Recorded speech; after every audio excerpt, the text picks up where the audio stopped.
Bonjour et bienvenue à la promesse du jour. Il y a une partie de ma vie que pas beaucoup de monde connaît. C'est lorsque Susanna, mon épouse, et moi, nous étions des missionnaires en Afrique, au Rwanda. C'était justement l'année 94, lors du génocide, de la guerre civile. Et lorsque nous étions là, on a vu beaucoup d'émissaires, beaucoup de maladies, la mort partout. On a senti la mort. C'était quelque chose de désagréable. Pas pour les gens sont des gens qu'on aime. Nous les avons dans notre cœur, Susanna et moi. On est tombé amoureux de ces beaux pays. Mais c'est vrai qu'à ces moments-là, nous étions là sans poser aucune question. Justement pour aider les gens qui venaient de sortir d'un génocide et qui venaient de survivre une guerre civile. On ne se pose pas de questions, on est là pour aider les gens. Et les gens étaient tellement reconnaissants envers nous. Il y avait certains qui se méfiaient.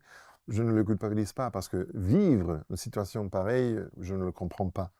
Mais je me pose la question, combien de personnes font ce type de travail? Et ce n'est pas pour se vanter, c'est justement parce que tu aimes l'humanité, tu aimes les êtres humains, tu vois quelqu'un dans la détresse, dans la souffrance, et tu es là pour les aider en quelque sorte.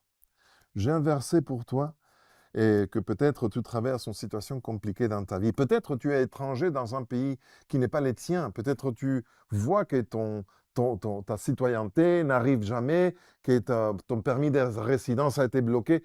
Il y a des situations que j'aimerais partager avec toi. Un verset, une promesse que se retrouve dans les psaumes 146, verset 9, version Nouvelle Français courant. Le Seigneur protège le réfugié. Il soutient la veuve et l'orphelin, mais il fait échouer les projets des méchants. Si nous, les êtres humains, sommes capables d'empathiser, d'avoir cette empathie auprès des autres, étant faibles comme nous sommes, et de ressentir cet amour, ce besoin de rendre service, qu'est-ce que Dieu ressentira pour toi?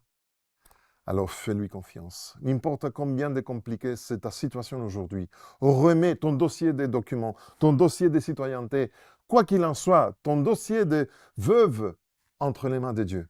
Parce que si nous, les êtres humains, sommes capables de sympathiser, Dieu fait plus encore. Ça, c'est la promesse du jour. Je suis Pedro Torres. Que Dieu te bénisse.